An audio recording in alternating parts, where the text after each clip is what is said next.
I think at the present time it's very important that we all realize we need to move from our past practice of looking for better drugs to suppress chronic synovitis to recognizing that children with rheumatic diseases have a wide variety of different diseases, that there is no single disease, juvenile inflammatory or juvenile idiopathic arthritis or juvenile rheumatoid arthritis. It's many different diseases. Only once we recognize this can we properly begin to investigate the genetics, the etiology, and the pathogenesis of these diseases. Once we do so, we can start working to cure these diseases, which is going to be the only way we're going to be able to really provide the needed improvements in the quality of life to so many children around the world.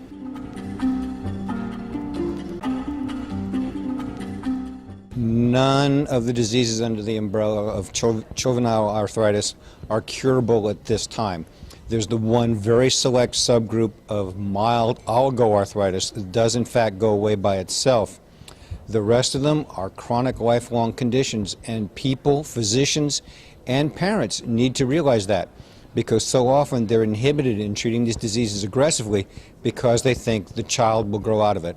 And it's just not true for the vast majority of these children.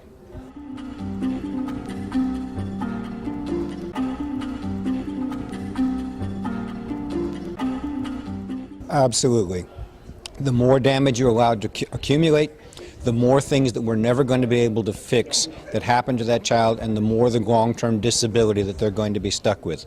The earlier you stop the accumulation of damage, the better the outcome is going to be.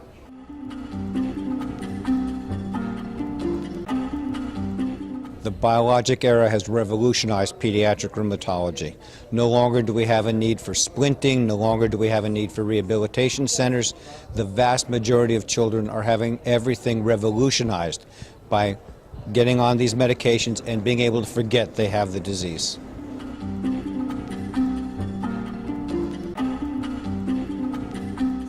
You know, throughout life, all of us are going to be exposed to risk at a number of different levels, whether it's driving in a car, crossing the street, or flying on the airplane.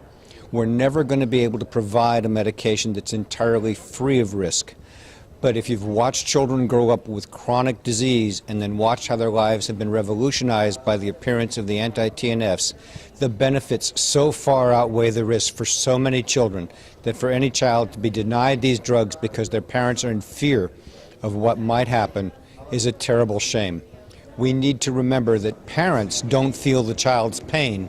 They only feel their potential guilt if something goes wrong, but they're allowing their children to be disabled and remain in pain, whereas if it was their pain, they wouldn't hesitate to take these drugs.